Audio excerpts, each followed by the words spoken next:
nous devons comprendre que cette maladie, c'est du sérieux.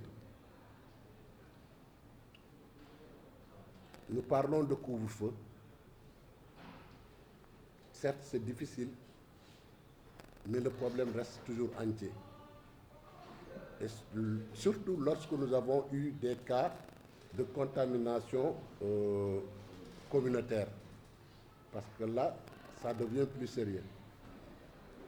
Cela demande beaucoup de sacrifices des uns et des autres. C'est la raison pour laquelle nous demandons à l'ensemble des populations de respecter ces consignes, de diminuer les fréquentations, de diminuer les rassemblements, de diminuer les regroupements. Essayer dans la mesure du possible de rester chez eux. Parce que, quelqu'un l'a dit, le virus ne marche pas. C'est les personnes qui transportent le virus et qui les transmettent à d'autres. Et je pense que chacun doit prendre ses responsabilités par rapport à cette situation. Chacun doit se sentir concerné. Chacun doit essayer de sauver son prochain. Parce que si chacun prend ses responsabilités, je pense qu'on pourra stopper ce virus. Nous demandons au bon Dieu pour qu'il nous vienne en aide. Le personnel médical est en train d'abattre un travail de titan, mais nous demandons également à nos chefs religieux de multiplier les prières, parce que quand même nous sommes dans un pays de croyants, et je pense que les prières également peuvent nous sauver. C'est la raison pour laquelle aujourd'hui, au niveau de la commune de Fann Point Amitié, je l'avais dit au début, lorsque nous démarrions la phase de sensibilisation, nous avions débloqué une certaine somme de 5 millions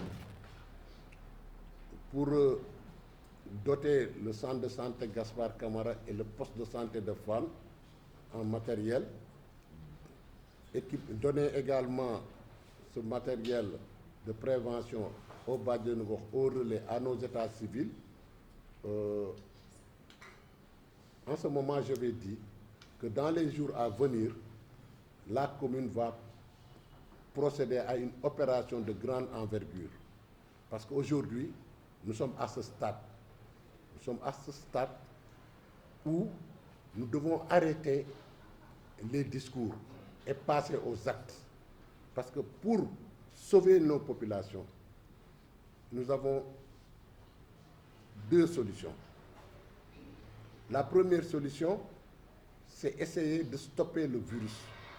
Stopper le virus veut dire, je ne dis pas confiner, un confinement total, parce que ce sera très difficile, mais au moins réduire la mobilité des personnes.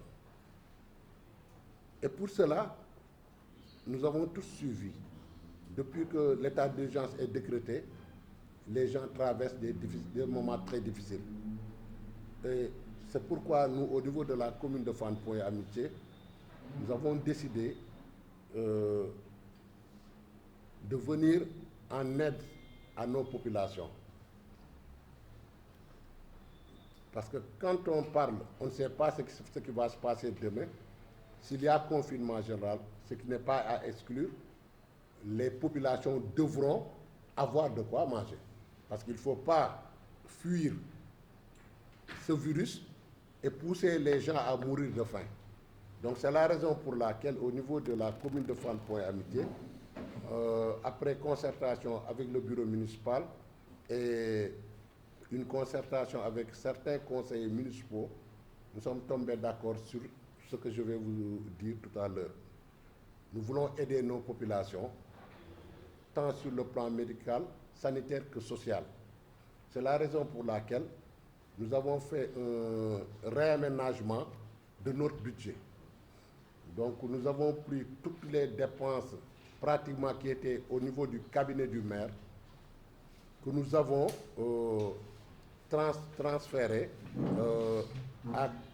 essentiellement pour venir en aide aux populations. C'est pourquoi nous avons la subvention des ASC, les dépenses diverses, les frais de mission, coupes et récompenses, frais d'hôtel, billets d'avion, tout. Nous avons tout supprimé au niveau du cabinet du maire. Et pour maintenant ramasser tout cet argent pour le mettre à la disposition des populations de la commune de Fann Point Amitié. Parce que nous voulons aller en guerre contre cette maladie. C'est la raison pour laquelle nous avons aujourd'hui mobilisé la somme de 240 millions. 240 millions que nous allons donner exclusivement et entièrement aux populations de la commune. Nous allons, sur le plan social, acheter du riz, du sucre, de l'huile. Nous allons acheter des gels, du savon, madar, des thermoflash, des lave-mains publics que vous avez vu derrière moi. Donc tout ça pour permettre à nos populations d'avoir, en cas de complications, de quoi vivre. Si nous avons fait 240 millions, c'est parce que nous voulons toucher l'ensemble des populations de la commune. On ne parle pas de maisons, on parle de ménages. Nous avons fait le recensement, nous savons le nombre de maisons qu'il y a quartier par quartier, le nombre de ménages également qu'il y a dans toute la commune. Donc, nous allons faire une répartition au niveau de chaque ménage. Parce que vous pouvez rentrer dans une maison, trouver 3 ménages ou 4 ménages. Donc, si vous donnez à la famille seulement, ça pose problème. Mais nous allons donner à chaque ménage de quoi vivre. Chaque ménage aura un sac de riz, une grosse de sucre, un bidon d'huile, des lave-mains, des gels antiseptiques, des bouteilles d'eau de javel, etc., etc.